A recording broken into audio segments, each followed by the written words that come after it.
বাংলাদেশের দেশীয় প্রজাতির সবচেয়ে সুন্দর কবুতর কোনটি?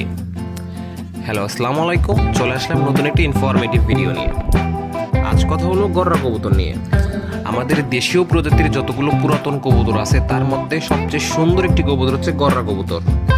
কবুতরটি আমাদের ভারতবর্ষে উদ্ভব হয় এবং আমাদের বাংলাদেশে সবচেয়ে ব্যাপক আকারে বিস্তার লাভ করে। বিশেষ করে ঢাকা এবং এর আশেপাশের অঞ্চলের লোকজন কবুতরটি পুষে থাকে। কবুতরটি 6 থেকে 7টি কালারের হয়ে থাকে, কিন্তু র ব্লাড লাইনের গররা মূলত 4টি কালারের, যেমন ব্ল্যাক গররা, রেড গররা, সিলভার গররা, ব্লুবার গররা। কবুতরটির মাথা থেকে গলার অর্ধেক পর্যন্ত পাখার শেষে 6টি ফেদার এবং লেজ সাদা রঙের হয়ে থাকে এবং চোখগুলো পাথরের ন্যায় স্বচ্ছ এবং কিছু গররা মাকড়া চোখের বা কালো চোখেরও হয়ে থাকে।